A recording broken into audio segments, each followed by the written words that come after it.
जो बच्चे ऑप्शनल्स लेते हैं ये देख के ना लें कि स्कोरिंग है नहीं है, या लोग और ले रहे हैं, या लोग आजकल बड़ा ट्रेंड चला हुआ कि जी इसमें नंबर अच्छा आते हैं। मुझे लगता है यूपीएससी इन सब चीज़ों पे थोड़ा कम ध्यान देती है, वो सिर्फ आपकी मेरिट देखती है। तो आप जो पढ़ें, आप जो सब्जेक्ट लें, अपनी इच्छा से लें, जिसके आपका शौक जिसकी तरफ पूरी तरफ से है, जिसमें आप पूरे आर्ट्स पैशन के साथ डिवोट करें।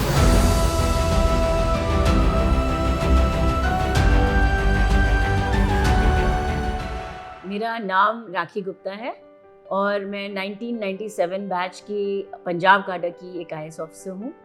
काफ़ी लंबा समय बीत चुका है सर्विस में, और अब आपने क्योंकि मुझे कहा कि थोड़ा याद करके बताइए कि कैसे कहानी शुरू हुई, तो मैं आज अभी याद कर ही रही थी और बड़ी मीठी यादें भी आई, कुछ उसमें खट्टी भी थी, कुछ उसमें नमकीन भी थी, हर टाइप की याद थी। तो शुरुआत तो ऐसी हुई कि बचपन से जब देखा घर में माहौल ऐसा था, पापा भी सर्विस में थे, इनकम टैक्स में थे, और घर में मदर भी पढ़ाते थे, शी वॉज अ टीचर। तो घर में पढ़ाई का तो माहौल था ही, और हमेशा क्योंकि मेरे फादर को हमेशा ये थोड़ा जहन में रहता था, हम लोग यूपी से हैं, लखनऊ से मैं बिलोंग करती हूँ, कि लड़कियों को ख़ास तौर से ज़िंदगी में थोड़ा और मेहनत करनी पड़ती है अपने आप को प्रूव करने के लिए। तो उन्होंने हमेशा मुझे ये मोटिवेट किया और हमेशा मुझे बेटा ही बोलते रहे कि आप आगे बढ़ो और कभी भी अपने आप को कम मत समझना। तो IAS का एग्ज़ाम एक ऐसा होता था उस समय जिसमें थोड़े से लड़कियों का रुझान कम होता था, और थोड़ा मोटिवेशन शायद इसलिए कम होता था क्योंकि लोग डरते थे कि ओपन स्पेस में, पब्लिक स्पेस में लड़कियों को, क्योंकि ये जॉब हार्डकोर जॉब होता है, तो लड़कियों को ओपन स्पेस में कैसे भेजें। बट हमेशा मेरे पेरेंट्स ने, मम्मी पापा दोनों ने हमेशा इसी बात पे मोटिवेट किया, और इनफैक्ट मैं कहूँगी मेरे नाना नानी, दादा दादी, पूरी फैमिली ने हमेशा कि लड़कियों को आगे निकलना है और हार्डकोर जॉब्स में भी आना है, और हम लोग सब कुछ वो कर सकते हैं जो बाकी लड़के भी करते थे। तो इस चैलेंज के साथ एक पढ़ाई शुरू करी, और हमेशा ये फील कराया गया कि खूब मेहनत करो और मेहनत का आपको फल ज़रूर मिलेगा। और वाकई मुझे लगा, मेहनत करते करते जर्नी, बहुत सारे स्कूल बदले, बहुत सारे कॉलेज, अलग अलग यूनिवर्सिटीज़ में पढ़ाई करी, क्योंकि पापा एक सिविल सर्विसेज में थे, तो वहाँ पर एक ऐसा होता है, हमारा ट्रांसफरेबल होता है उनका जॉब, तो हर 3 साल पे हमारी ट्रांसफ़र होता था। तो मैंने पढ़ाई अपनी लखनऊ से भी की है, लोरेटो कॉन्वेंट से की है, दिल्ली से भी की है, दिल्ली पब्लिक स्कूल से, चेन्नई से की है मैंने, DAV गर्ल्स गोपालापुरम जो वहाँ का बड़ा अच्छा स्कूल है, लेडी श्री राम कॉलेज से की है दिल्ली के, दिल्ली स्कूल ऑफ इकोनॉमिक्स से की है।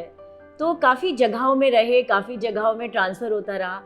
तो धीरे धीरे ज़िंदगी जैसे एक ये समझ आने लगा कि एक तो अडेप्टेबिलिटी एक बहुत ज़रूरी चीज़ है, हर सिचुएशन में अपने आप को और हर मायने में अपने आप को उसमें पूरा घुल मिल जाना, आप जिस एनवायरनमेंट में हो, जिन लोगों के साथ हो, और एक जज्बे, एक पैशन के साथ जो भी काम कर रहे हो तो वो करो।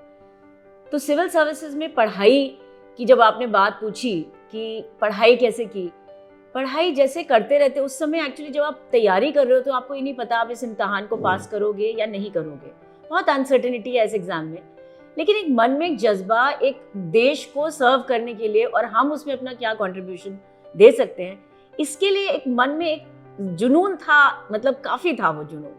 तो उसको लेके शायद पढ़ाई करते गए। तो कभी रिजल्ट ओरिएंटेड ये नहीं सोचा कि सिविल सर्विसेज में आना है, ये सोचा कि इस एग्ज़ाम में ऐसा क्या है जो हम नहीं इसे कर सकते। तो उस जज्बे से पढ़ाई करी, क्योंकि सब कहते थे बहुत, इंडिया का बहुत टफ एग्ज़ाम है, बहुत मेहनत लगती है, तो अपने आप को देखने के लिए क्या हम इस काबिल हैं, उस जज्बे से पढ़ाई करी।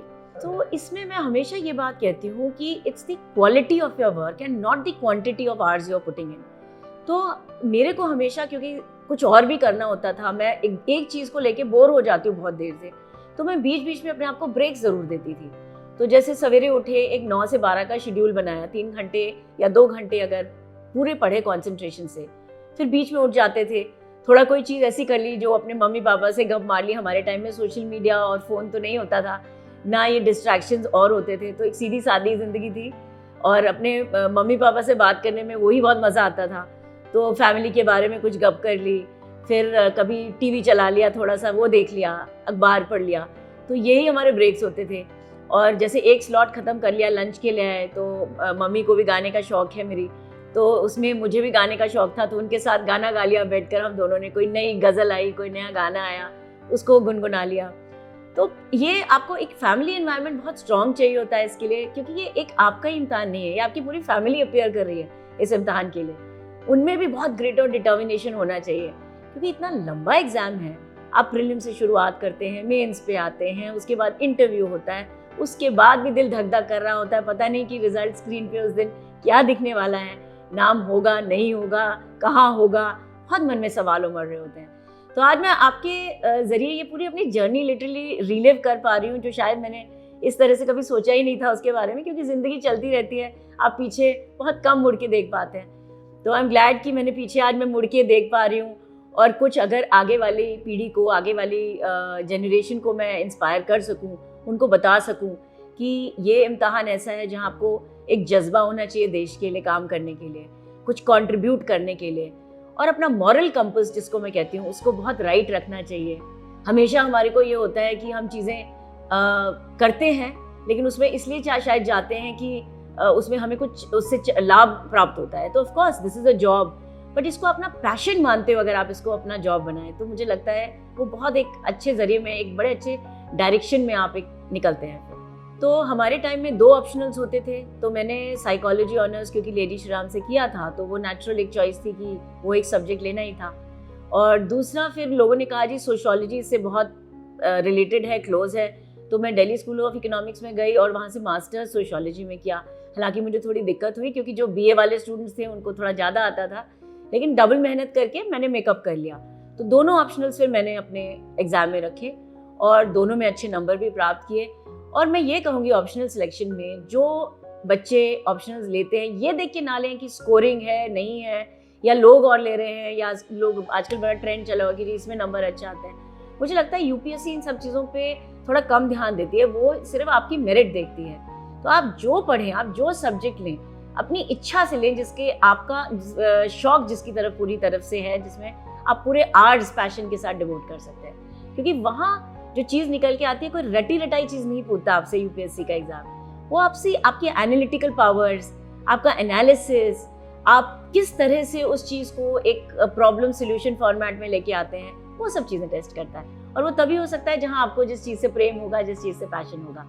ऊपरी नॉलेज से, सुपरफिशियल नॉलेज से, रट लगाने से, या मैं कहूँगी बार बार चीज़ को ध्यान करने से, उससे ये सब चीज़ें नहीं आती। आई थिंक वो बहुत एक पैशन से आती हैं, दिल से आती हैं, और दिल और दिमाग का जब तक समन्वय नहीं होता तब तक मुझे नहीं लगता सक्सेस आदमी हासिल कर पाता है। तो उस दिन जिस दिन रिज़ल्ट आना था, 2 दिन पहले पता लग गया था कि रिज़ल्ट आने वाला है। तो इसका एग्जैक्ट टाइम कुछ नहीं पता होता था उस समय, और हमारे टाइम में जैसे मैंने कहा कि हमारे को यूपीएससी जाके लिस्ट से ही अपना पता लगता था रिज़ल्ट। तो मेरे पेरेंट्स, इनफैक्ट उस दिन मेरे फादर और मदर एक एलुमनाई एक मीट हो रही थी मसूरी एकेडमी में, क्योंकि फादर सिविल सर्विस है, तो वो लोग दोनों वहाँ थे। तो पीछे डर भी लग रहा था कि क्या होगा क्या नहीं होगा। तो जैसे ही रिज़ल्ट आया तो मेरे बस एक कॉल आया किसी का कि जी रिज़ल्ट आ गया है। अब शायद मेरी वो दोस्त थी, कौन थी मुझे इतना बिल्कुल ध्यान ही नहीं है, क्योंकि उसका जैसे ही फ़ोन आया मैंने फ़ोन नीचे रख दिया। मुझे ये भी नहीं पता कि मेरी वो कौन सी दोस्त थी, बस उसने कहा रिज़ल्ट आ गया। तो फिर मेरा भाई मेरे साथ उस समय था, तो वो मुझे फटाफट यूपीएससी ड्राइव करके ले गया। और मैं क्योंकि बहुत टॉल नहीं हूँ, तो मैं पीछे खड़ी हो गई, क्योंकि इतने सारे लड़के, इतने सारी लड़कियाँ, लंबे लंबे लोग वहाँ रिज़ल्ट देख रहे थे, तो मैं पीछे थोड़ा सा कुचा के पीछे खड़े हो गई। तो मेरे ब्रदर ने वो हिम्मत करके अंदर भीड़ में घुसा और उसने रिज़ल्ट देखना शुरू किया। तो उस बेचारे ने भी नीचे से ही देखना शुरू किया, क्योंकि ये तो किसी को नहीं पता होता कि कहाँ आप आने वाले हो। तो वो पीछे से देख रहा था, तो वो बहुत देर जब देखता रहा, मुझे लगा शायद नाम नहीं है मेरा, और इसीलिए वो बेचारा कुछ बोल नहीं रहा है। बहुत प्यार से वो देखता रहा, डिटेल में एक नाम देखता रहा, नीचे से एक पेज हुआ, दूसरा पेज हुआ, तीसरा पन्ना हुआ। मैंने कहा अब तो शायद कोई सर्विस नहीं है, कोई बात नहीं, फिर शायद ट्राई करेंगे, अगली बार ट्राई करेंगे, कुछ उत्तीर्ण हो जाएंगे उसमें। लेकिन कुछ जैसे ही वो भाई गया, वो उसका रिएक्शन इतना स्ट्रेंज था, तो मुझे आके कहता है आप आईएएस में आ गई हैं।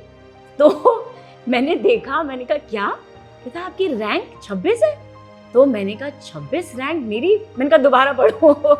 विश्वास नहीं होता उस समय, आप बिलीव नहीं करेंगे, क्योंकि खुशी भी ना एक ऐसी चीज़ है जो आप एकदम इंसान ले नहीं पाता है। जैसे दुख मैं कहती हूँ बहुत एकदम आपको धक्का देता है, खुशी भी आपको बहुत धक्का देती है। तो वो धक्का थोड़ा सहन नहीं हुआ, तो मैं रोने लग गई। मुझे समझ नहीं आया उस समय वो खुशी के आंसू थे कि डर के आंसू थे कि क्या थे।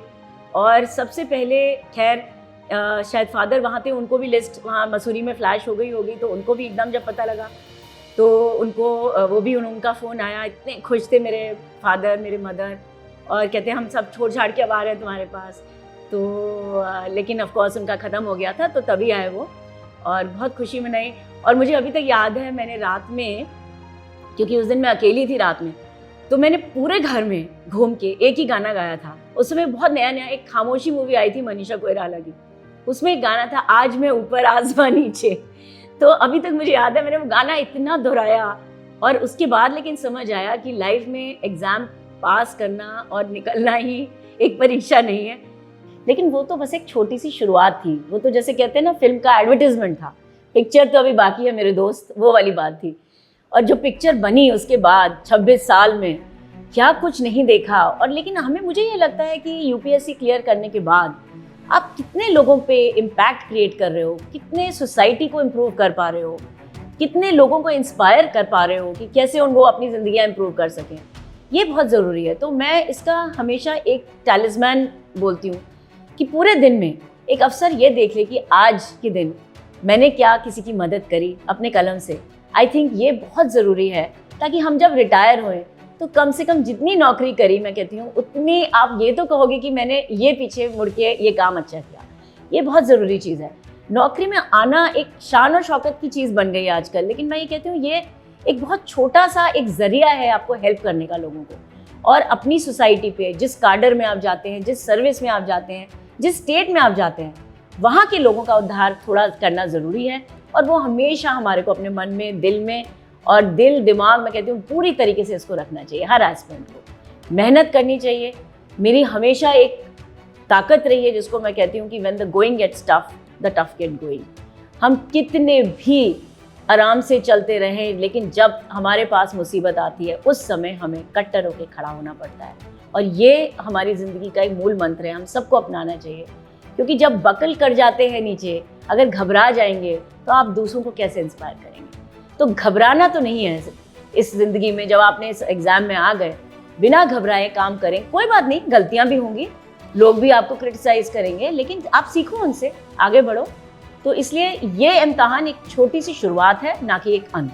अगर आपको ये वीडियो पसंद आया हो, आपको लगा हो कुछ आपने इससे सीखा, कुछ आप इंस्पायर हुए, तो इसके लिए मैं बहुत खुश होंगी।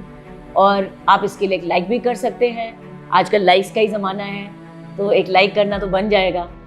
और अंत में यही कहूँगी कि जननी जन्म भूमिश्च स्वर्गादपि गरीयसी, mother and motherland are greater than heaven. हमेशा अपने पेरेंट्स की ब्लेसिंग्स अपने साथ रखिए और अपने देश के लिए कुछ ज़रूर करिए।